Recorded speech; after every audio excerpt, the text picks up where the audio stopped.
Hello everyone! Today we are going to talk about how to make the anamorphic circles, which is a optical illusion that you make out of paper. So what you're going to need is your paper, a glue stick, maybe a ruler, a pencil, your brass fastener, scissors, and colored paper. I chose green.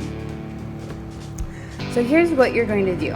You're going to take your paper, fold it in half, and cut out a semicircle from the part that you folded. That way when you open it, you'll get a circle.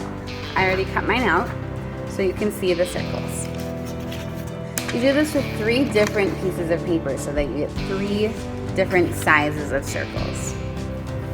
And they're going to end up stacking together on top of each other. I already started mine, but I chose to take my colored paper and cut it out in the shape of a star. So what I then did is you are going to trace your shape onto your circles. You'll have 3 different circles, and when it's deconstructed, it'll look something like this. I made mine a little bit small, so there isn't very much on this big piece, but that's okay. Once you have that, you're going to take a push pin or something else sharp, and you'll probably need someone to help you with that. So find a family member or someone else who's with you, and you're going to push through each of the circles so that they stack on top of each other.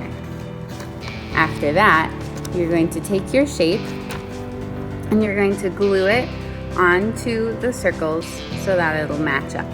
Right now, this isn't matched up, but that's okay. You're going to glue it, and that'll probably take some time. You'll want to measure with your ruler to make sure that you're putting your shapes in the right place. And you can also trace on your circles with your pencil so that you know where to glue each piece. You want to be really careful so that everything works out and lines up.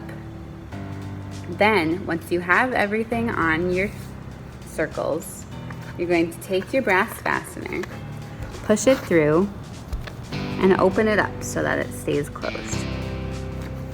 And then from the front, it'll look something like this.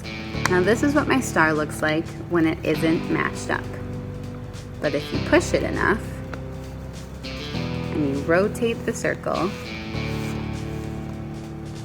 oh, it's kind of hard. Then you get something that looks a little bit closer to a star, right?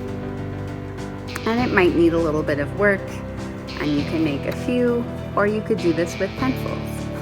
But this looks relatively like a star, right?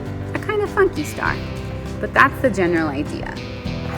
You can also do it with markers if you don't want to deal with the cutting out the shape. So this is my other star that I made. It's made out of triangles. And I'm going to reuse my fastener, stick it through the middle. And I made this one by drawing on the circles while they were in one shape, and then turning it so it looked like it wasn't the way it was supposed to be. So this is what it looks like at first. Then if you turn it so that the lines match up, it ends up looking a little bit better. See, all of the lines match up. And that's another way you can do this. So here are our anamorphic circles. This one came apart because it doesn't have a fastener. And you can make them 2 ways. We hope you enjoy this activity. Have fun!